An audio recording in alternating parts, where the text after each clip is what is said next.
ever wondered what your chin is actually for? Maybe it's to help us think, since we always seem to stroke our chins when we're deep in thought. Maybe it's just there so we can grow beards. The old master stroking their beards while walking has become iconic. Nobody strokes their chin anymore. Or maybe it's just for using those V-line beauty filters. Of course, none of these are the real reason we have chins. But here's something interesting. Almost all other primates, including our closest relatives like chimpanzees and even Neanderthals, don't have a prominent chin like humans do. Only modern humans, Homo sapiens, have a chin that sticks out from the rest of the face. Yet even today, scientists are still scratching their heads, trying to figure out why we have it. Here's some of the main theories.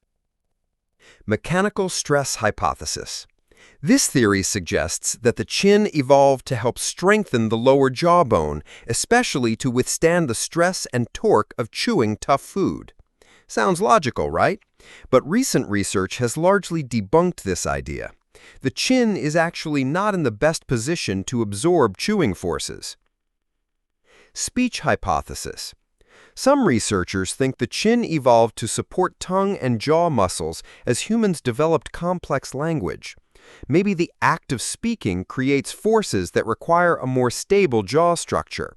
Again, though, there's no solid evidence to prove this.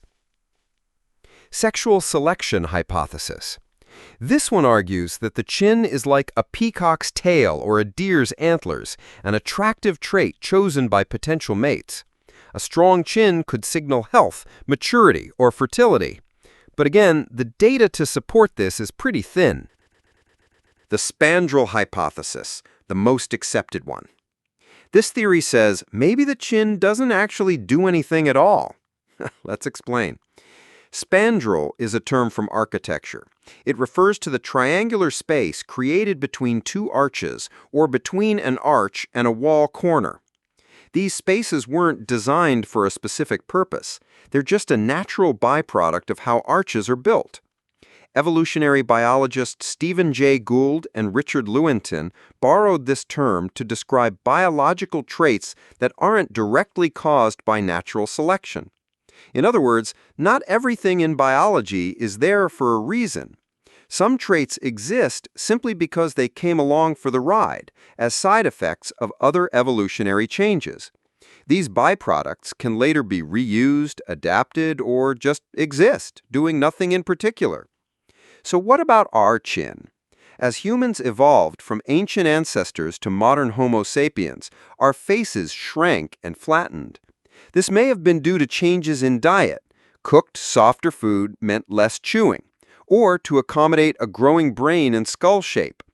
As the upper jaw and teeth shifted backward, the lower jaw didn't shrink in the same way. And that leftover bit of bone at the front? Boom, there's your chin. So the chin wasn't selected because it was useful. It just ended up being there as a byproduct of facial shrinkage.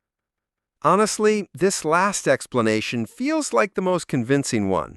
But in the end, science still hasn't reached a solid consensus, so researchers keep on stroking their chins, trying to figure out what the chin is for. How about you? What do you think your chin is really doing down there? Like and subscribe to Tinyfy for more short and sweet explorations of the world around us. See you in the next video!